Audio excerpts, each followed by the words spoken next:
అబ్బా అమ్మి పోలీసులే అనుకుంటే వీళ్ళంతకు మించి కొట్టుండారే. అబ్బా ఓ నాయనో, వాళ్ళకు మన మీద ఉన్న కోపం కసి మొత్తం తీర్చేసుకున్నట్టున్నారమ్మి. అమ్మా మీకు పుణ్యం ఉంటుందమ్మా. అమ్మ ధర్మం చేయండి అమ్మా. మీకు పుణ్యం ఉంటుందమ్మా. ధర్మం చేయండి అమ్మా. అమ్మా మీకు పుణ్యం ఉంటుందమ్మా. అమ్మ ధర్మం చేయండి అమ్మా. అమ్మా అమ్మా అమ్మ ధర్మం చేయమ్మా. ఉంటుందమ్మా. మా మొక్కలు చూసైనా ధర్మం చేయండి అమ్మా.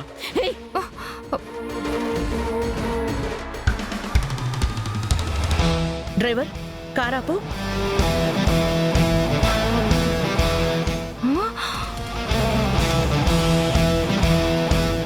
ఎంతమ్మి ఉన్న నొప్పులు చాలా ఉన్నట్టు ఈవిడేంది మళ్ళా వచ్చుండది.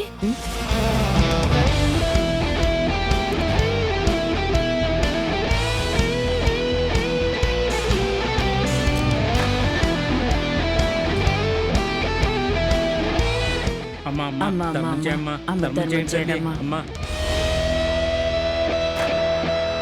చల్లగా ఉండు తల్లి.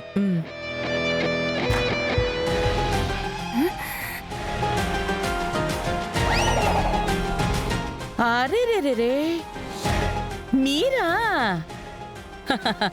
బెగ్గర్స్ అనుకున్నానే. అయినా పర్లేదులే, ఇక నుంచి ఈ పొజిషనే కంటిన్యూ చేయండి. ఎందుకంటే ఎప్పటికైనా బుద్ధి తెచ్చుకోకపోతే బ్రతకడానికి ఈ బతుకు కూడా లేకుండా పోతుంది. ఉమ్మడి కుటుంబాన్ని విడదీస్తా, అనుబంధాల్ని ఆవిరిచ్చేస్తానని వాగిన నీ అతివాగుడికి ఇవాళ ఏం గతి పట్టిందో చూస్తున్నావుగా. నోరు బుద్ధి అదుపులో ఉండుంటే ఆ ఇంట్లో కోడలిగా నీకు గౌరవం దక్కుండేది. కాని నీ వంకర బుద్ధితో భస్మాసుర కథలాగా నీ నెత్తిన నువ్వే చెయ్యి పెట్టుకుని నీ నాశనాన్ని నువ్వే కొని తెచ్చుకున్నావు. ఇవాళ కలిసుండాల్సిన తోడుకోడళ్ల చేతులతోనే తన్నించుకుని మరీ మెడబట్టి బయటికి గెంటించుకున్నావు. ఎక్కడ మొదలయ్యావు, ఎక్కడికొచ్చి పడ్డావు? ఇంతకు మించి పడిపోవాలి అని ట్రై చెయ్యకు. ఎందుకంటే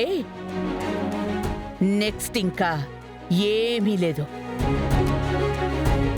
నీకు చావు తప్ప. ఓకే?